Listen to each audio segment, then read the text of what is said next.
Today, I want to share a personal story that I hope inspires you to think differently about leadership, or maybe provides another idea of how to support staff better in your building. To set the scene, I was an assistant principal during the beginning to the height of the COVID pandemic, and our district, like many other districts, was scrambling to adapt.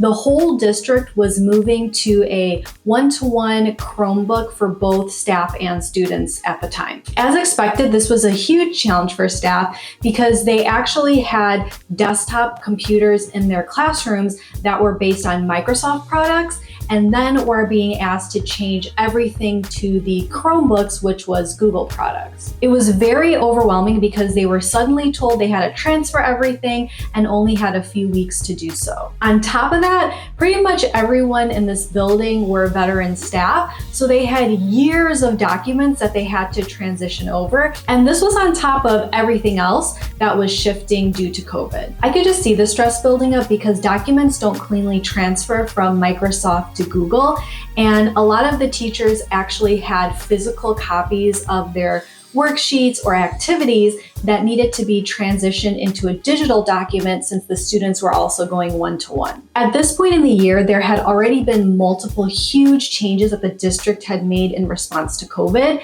And so this one was really the cherry on top that drove staff to a level of stress and exhaustion that I hadn't seen before. I really wanted to do something that would help, but I'm actually very intentional about what type of help I provide for staff. I always want to make sure that what I'm offering is aligned to my principles and beliefs as a leader, because there's been so many times that leaders who I have worked for have offered support, but it was actually disappointing to me because the support they offered felt very out of touch of what was actually going on. For example, the classic, if anyone needs help or needs to talk about anything, please come to my office. It's open at any time. I know that this is a really hard transition for everyone. When I heard comments like that from leaders, although it's well-intentioned, to me, because it was so generic, I didn't really feel seen, and it didn't feel like a very genuine response. So when I became an administrator, this was something that was always on the top of my mind. If I'm going to offer help, I want to make sure that, one,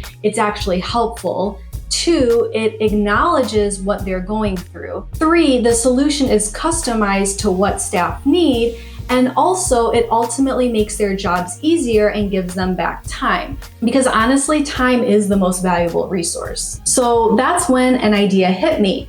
I sent an all-staff email, and the subject was the gift of time. I offered to personally transfer any documents into the Google format, whether it was a Word doc, PowerPoint, Excel spreadsheet, a PDF, you name it. I'm quite familiar with both Microsoft and Google, so I knew that I could transfer the documents faster and more efficiently. I told them that the turnaround time would be 1 to 2 weeks and asked them to email me with any request and attach the corresponding documents. So here's where it gets interesting. The response wasn't at all what I expected. Only about 5 staff members actually took me up on the offer, but what really surprised me was the amount of responses I got back from that email. I got so many emails from staff. I think at least half of the staff members responded back to me with one-on-one emails, and they all had a similar sentiment saying that they were really appreciative of the offer. They appreciated that it was acknowledged, and even if they didn't need to use the service right now, they were really grateful that they had the option. Some actually said that they didn't want to take on the offer because they knew how busy I was and they didn't want to add more work to my plate. And I had to remind them that really we're a team. And at the end of the day, if I can make their jobs easier, then it actually makes my job easier too. I think that staff don't realize how much they do throughout the day when working with students or even problem solving things on their own that really alleviates potential things that maybe I would have had to address in my role. So this was really the least I could do to give back to staff, especially because at that time I was feeling very discouraged.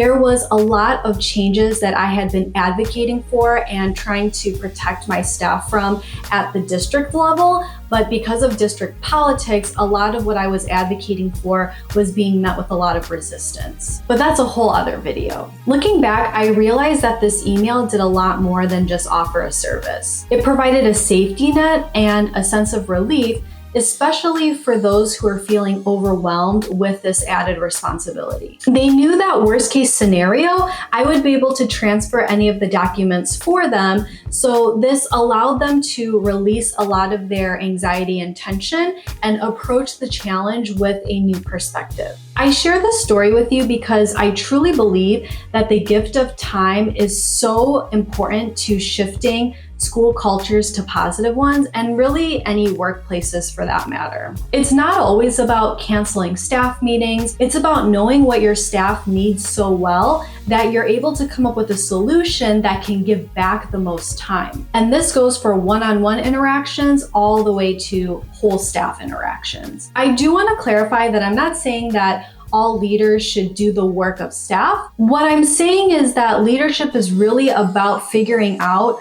where are those time drains and where are those energy drains, and then coming up with a system and solution that can specifically alleviate that. So this week I challenge you, how can you give the gift of time to your staff sometime this month? As always, if you have any questions, I'd be happy to answer them. Thank you for watching, and I hope you experience the joy of doing something you love today. Bye.